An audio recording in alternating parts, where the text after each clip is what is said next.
one of the commitments I have is that what language is about is losing information, not gaining.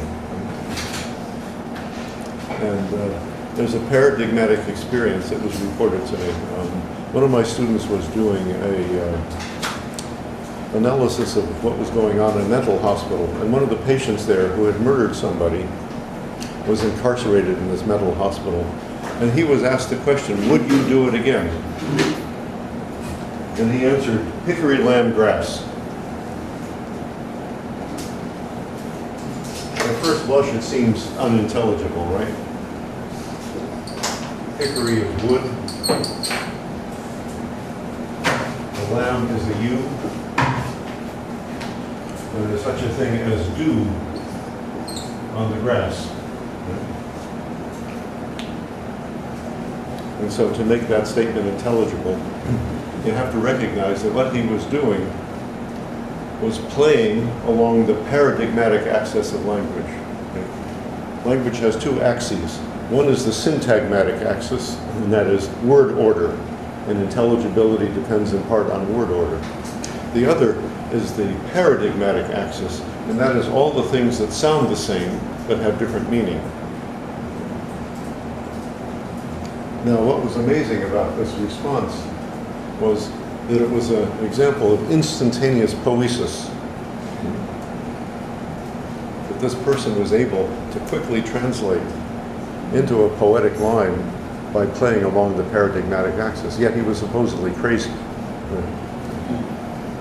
And in many ways, we should be so crazy. And why is it, for example, that you and I can't do that? Is one of the questions. And the answer is, in part, we have a trained incapacity. We get absorbed into the reigning structure of intelligibility, and we become good at it. Insofar as we do become good at it, we lose our ability to be poetic in this way. And so there's a price we pay for being able to communicate.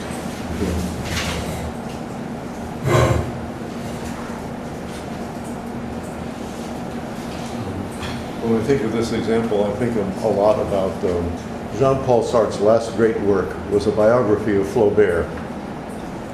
And his biography of Flaubert is entitled The Idiot of the Family. And why he was the family idiot was because he wasn't good at language until he was 9 years old. He had trouble talking, couldn't write, and so forth. And what Sartre argues is that that was an advantage. That, in Sartre's words, Flaubert was not robbed of his native poetry early on. As a result, he became a creative person. And so, what I argue about discourse is that it's an example of how disabled we've become. And that's why, when I think about the problem of writing, and I think about the problem of inventing a way to sort of escape the reigning structures of discourse so that we can think, I think about these couple of examples of people who are not disabled, who managed to hold on to a poesis, as it were. Samuel Beckett also has a similar insight. In The Unnameable, one of the characters says something like this. I tried to find my voice, but no matter what I said, the ventriloquists were always working.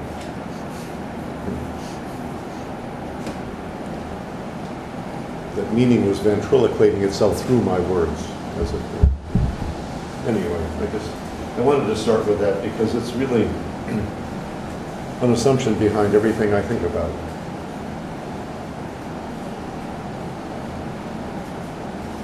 Derrida, whom Beto is very familiar with, talks about writing under erasure. It's a similar kind of problematic, and that is, how do you escape what you've just said? Recognizing that what you've just said doesn't belong to you, it belongs to somebody who invented it well before you showed up.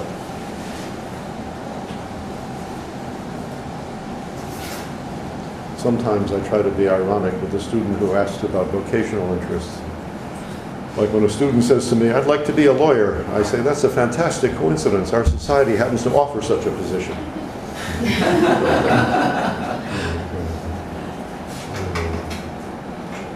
Mike, your comments made me remember this passage on Heidegger. There's a text on the famous text on technology. I think at some point he says that many of what he's doing is figuring out or thinking the relation between language and world. Yeah, and I think actually one of his best essays on that is On the Way to Language. On the way to. Yeah, there's a great conversation he has with a former Japanese student. And one of the things he discovers is that practically all of the figures of speech that he draws upon come from kind of scientific discourses, whereas his Japanese student draws almost entirely from aesthetic discourses. And so Heidegger figures out that they world differently. They invent their worlds out of an entirely different kind of set of tropes, as it were. And I'm quite sure that that was a big influence on Derrida's essay, White Mythologies, where he talks about metaphor, and he suggests that rather than thinking of metaphor as recognizing an equivalence between two things, which is the Aristotelian view, we should adopt a Nietzschean view of metaphor, that what metaphors do is they make things, it's gleichmachen, it's making them, not discovering them. It's an imposition, as it were. And it's interesting. I think in the same essay, Heidegger explores poiesis in the sense of creation, but in creation as in creativity and poetry and this relationship with creation. Right. Where I depart from Heidegger is that he has an expressivist theory of meaning. There's this great moment in his first volume on Nietzsche, where he's saying, what does Nietzsche mean by existence? And then he says, let's not rush. Waxing in confrontation with the matter itself, we must become capable of the capable word. In other words, words have a capability for Heidegger. You have to find the right ones, as it were, whereas for Nietzsche, it's just which one, it's arbitrary.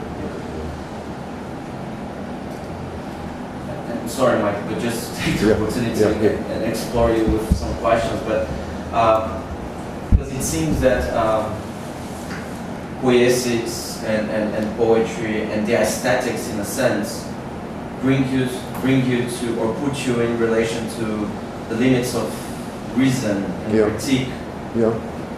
In a different place where some people would find this limit if you stay within the kind of more rational relation with reason and the critique of reason. I wonder if this plays out in your Kant revolutions when you're talking about aesthetics. And I mean, what's your approach to Kant in this sense? The limits are found through aesthetics, or there's a relation there with aesthetics. Sorry. Yeah, no, don't be sorry. I'm trying to make sense of what you're saying. Me too. And that is, I'm trying to go back to this, to what I was thinking about when I was dealing with Kant. And here's my Kant problematic to sort of see if I can build from that. And that is, what Kant was really committed to was what he called subjective necessity. And that is a rapport between subject and world.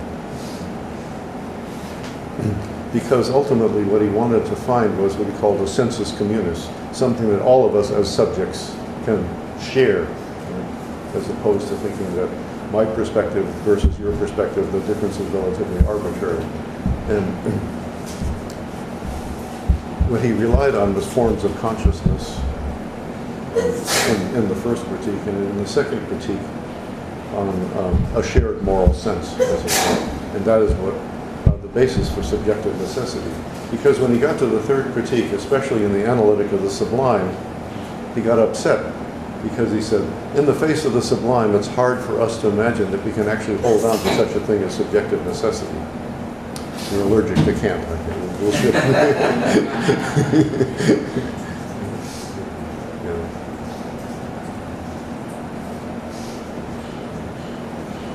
And what I tend to think of is the subject is not the condition of possibility for knowing the world. It's rather forms of knowing the world make certain kinds of subjects. In other words, it's a total reverse as far as that is. How do our modes of knowing make subjects? Not the question, how do subjects know the world? In fact, the whole basis for post-Kantianism, I think, is that reversal. Discourse makes subjects rather than subjects having discourse.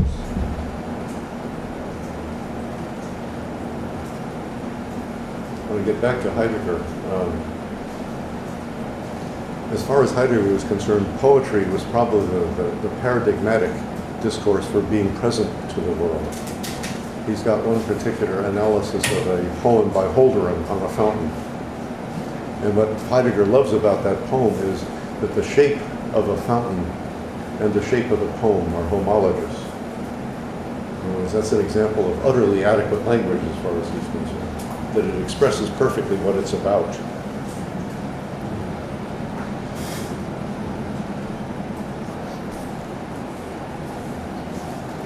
Anyway, I've kind of migrated into lots of abstractions, but it was kind of in my head when I was trying to think about how to represent what I'm thinking about. A question. Yeah. A debate that's going on a lot right now is over language and how it constrains mainly gender representations. I'm sorry, say that. I'm not having trouble hearing you with this. In language, gender representations, and how they constrain things. In Portuguese, we have a lot of gender forms, more than in English. So we'll have masculine and the feminine for everything. And we're going through a phase where people started discussing if the use of the O for the masculine or the A for the feminine, if it would be better to write with an X in that place or at. We were, I was doing some reading because we were writing things for the students here, and we were approaching gender neutrality in language, and that while language constrains, the knowledge of how it works might also help you free yourself from the constraints it imposes you in everyday usage. It's much easier to use the O and the A, but you can also turn things around and look for words in your vocabulary that end with an E, and so they don't make reference to a gender explicitly, or you can use another word that won't necessarily refer explicitly to gender, such as person. So you can use that person instead of that woman, that man, and blah blah blah. You can work your way through. The question I have is, what's the value of such a project? Whereas I would like to think that in order to understand what the modern world is about, one of the things I think of is genealogical, and that is the way in which we construct men and women now as opposed to. In 1948, the musical Annie Get Your Gun had the following song: "The girl that I marry will have to be as soft and as sweet as a nursery. The girl I call my own will wear red ribbons and laces and smell of cologne. A doll," and the last line is, "A doll I can carry, the girl that I marry must be." Bizarre in contemporary circumstances, right? It's actually kind of offensive. But one of the things you want to do is not say expunge it, but rather indulge it and find out what it's about. What kind of world was going on there, and what is the world like now, such that the genders can connect in other kinds of ways. But the problem is, how do you refer to people that are non-binary? How do you refer to people that don't identify as male or female? In Portuguese, that's very hard. Yeah, right. Well, we had one of my graduate students a couple of years ago was the only Polynesian that I know who went through a sex change, and she was vitally interested in that kind of thing. And it was really a shame because I think she had an interesting project going, trying to sort of do an autoethnography of herself and the kinds of languages that she attracted. But ironically, my colleagues in the indigenous politics program wanted to flunk her out because she didn't write well. She had no cultural capital, she came through high school with bad grades. She came to a family that was not language rich. And it seemed to me that if we would be patient over time, she would become competent enough to articulate at an academic level what their experience was. But how should we describe them? I think it's, a matter of negotiation. One of the, my commitment to language as a resource goes back to a remark that Foucault makes in the Archaeology of Knowledge, and it says that the value of a discourse is not the extent to which it can be validated against what it's about. It's not something that has to be understood in terms of its secret content. Page 120, by the way, I looked at it so long. Rather, the value of a discourse is the kind of resource it is for what kinds of persons, who can get to use it and for what. And so when we talk about a language project like that, we have to be able to sort of say something about the users. What kind of identity do we imagine for the people who use it? Who is a privileged user? Who would be excluded if anybody, and so forth? And if you take that to your students, trans-sex Polynesians were supposed to use academic language. If you take that back to your student, it was as if trans-sex Polynesians from a less language-rich background were supposed to use academic language. Well, what she would like, I think, would be a language within which she is utterly just as qualified as anybody else to be present.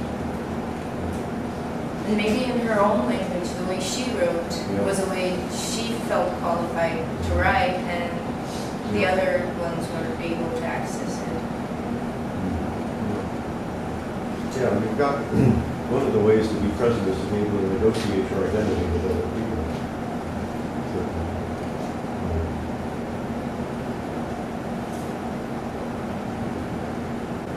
And for us, what would be a resource would be what kind of language can we use to include her? To, on the one hand, recognize her difference, on the other hand, not regard that difference as in any way disqualifying with respect to any kind of access to anything. We were talking yesterday exactly on the troubles with translation and how it can even be in the same language, the same background as in everyone would study the same language growing up, but you'll have differences in your usage and your vocabulary. Even that you'll have untranslatables and how to negotiate that through. There's I'm forgetting his name, but in Methods of Nations I talk about a Peruvian writer who, because he had a wicked stepmother, was consigned to this bin in the kitchen rather than a bed. Because when her husband was away, she didn't like this stepchild, and so she made him sleep in the kitchen. But the people and other people in the kitchen were the Indios, who taught this young lad Quechuan, which is their language. And as a writer, ultimately what he did was he wrote in Spanish, but with a Quechuan syntax. And he regarded that as a gift to these wonderful people, the Indians, who don't have a qualified presence within Peruvian society. And so that was his language choice in order to sort of negotiate the relationship between the Indian identity and the Hispanic identity in the process. So there are lots of different kinds of choices, and that's an interesting one in terms of translation. When we look at Brazilian Portuguese, if you do a genealogical study of our language and how it was created in the kitchens of the households of the Portuguese here during colonial times, you can find any kinds of roots in Indian languages that were around in the African dialects of the slaves that came over. There's some very nice studies that went on that. It's true in the U.S. too, that in many aspects of the so-called American language has a lot of Native American words in it, and people tend to forget. H.L. Mencken has a book called The American Language, in which he talks about how constructed it is historically. By 1812, when the British were in the U.S. during the war, the English troops had trouble reading the signs on American shops because the American language had changed so much from the British language that they had inherited. We have an interesting case here too. It's called Makunahim. It's the story of an Indian, but it's written by an intellectual guy, and he takes the way the Indians tell the story. So like folk story, but from the Indian culture. So it's very interesting how he uses the words, like how he constructs the phrase. It's all in Portuguese, it's not in the Indian language, but how he constructs it. And he uses, he appropriates how the Indians think a lot, more than what he's saying. It's very interesting. He did that very well. That reminds me of an interesting anecdote about a gypsy. Because on one hand, there's language that people use, but on the other hand, there's the meta-linguistic positions that they take for the criteria for what they say. Isabella Fonseca did an ethnography of gypsies in Eastern Europe. And at one point, she was asking a young gypsy if he'd ever had a brother. And the young gypsy started to tell his story. That, yes, I had a brother. He and I, when we were young children, were walking with my mother, and we ran into a witch. And the witch said to my mother, I'm barren and you have 2 children, give me one of them. And the mother refused, of course, and the witch said, well, one of your children will die because I'll put a curse on him as a result of you refusing. And he said, as a result, my brother died. Well, as Fonseca began to ask a bunch of people about the story, it turned out he'd never had a brother. However, in certain respects, from his perspective, it was a true story. Because while he was telling the story, he developed the feeling he'd always had about never having had a brother. And so at an affective level, it was a true story. By telling the story, he was able to reproduce that feeling of loss or lack that he had for never having had one. And so that's another aspect of language, and that's the affective presumptions that attend what we say and how we say it. Because nothing we say is absolutely literal. It's always a matter of attempting to approach reality, which is constantly receding in one way or another in what we say. This is very interesting when you analyze the genealogy of the language used in diplomatics, for instance, and how the culture interferes in the language you use, the discourse you produce.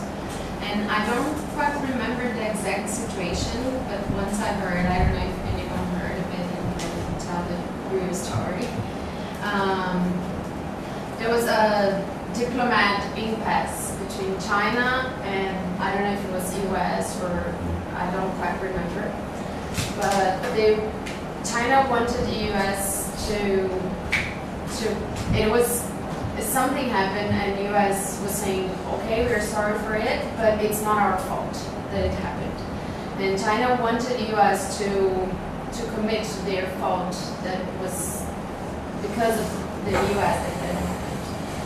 And it seems, I don't know if anyone speaks Chinese, but it seems that if you say sorry twice in Chinese, you use the word twice, like I'm sorry, Yeah. it means that it was your fault. Okay. And they went on TV and made a statement, we're sorry for that. And 1 minute later, the statement repeated again. So for the US population, they were just saying they were sorry. And from the Chinese point of view, they were saying, oh, okay, so the US said it was their fault, so we're okay with that. You know, one of the forms of analysis that fits in is Wittgenstein's notion of language games. Every language game has a structure and a set of imperatives and norms. I'm reminded of a similar one. In Norway, when the hostess offers you a second helping, you're supposed to politely refuse the first time. And when she asks you once again, you're supposed to politely refuse. If she asks you a third time, it means that they actually have some, that they can actually serve you. Right? And if you do this faux pas, you accept for the second time, you suddenly embarrass the hostess because she doesn't have any more.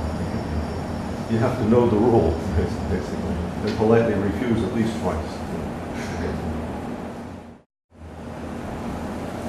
Yeah, when I started working on war crimes, one of the things that occurred to me was I also wanted to deal with the problem of the atrocity and what is it that legitimates and mobilizes people to commit atrocities. And it struck me that there are at least two levels, one of which is the ontological level, and that is the concept of life and what constitutes a worthy life. Because to engage in atrocities against someone is to somehow assume that their life is less important. And the phrase that sort of rang in my mind was the awful Nazi phrase, and that is life unworthy of life. On the other hand, I'm also interested in influenced in part by Foucault's methodological notion that rather than dealing with universals, he deals with actually apparatuses and specifics, and that is the structures of implementation of ontology of life. So, I began with an anecdote. At one point, I binge watched Nip Tuck, these two plastic surgeons on television. And lots of fascinating episodes, but one of them that really caught my attention was the one with Miss Novice, the Latina who comes in, sits down, and the scenario always begins in the same way. The two plastic surgeons are sitting behind the desk. One of them is always very attentive and hyper, the other one's always distracted and self-absorbed, but anyway. The opening phrase is, "What don't you like about yourself, Miss Novice?" And she says, "I don't look like J-Lo." And it turns out as the conversation goes on that she wants to look like J-Lo so she can have a successful career as a model actress and so forth. I keep getting turned down, I'm not enough. One of them keeps saying, "Well, you're not J-Lo, you're you," and he tries to moralize about this. And she says, "No, it's really important to me. I have to look like J-Lo, I need this," and so forth. And finally, it turns out that she doesn't have the money to pay for it. And she says, I can't pay you now, but when I make it, I'll pay you back." And one of them says, "We don't do pro bono plastic surgery unless it's life-threatening." And here's the key expression for me. And she says, "It is life-threatening. I can't have the life that I want." So the whole issue becomes a discursive battle over what constitutes the life-threatening. And once you get into the notion of discursive battles, it makes sense, I thought, to summon J.F. Leotard's book, The Differing, which is a fight of phrases, which is what's going on. However, later on, as I did a revision, I also looked at another book by Leotard, Discourse Figure, in which basically he talks about the extent to which images very often trump discourse. And so then I focused a bit on the looks that were going back and forth between the two of them as they were engaging each other.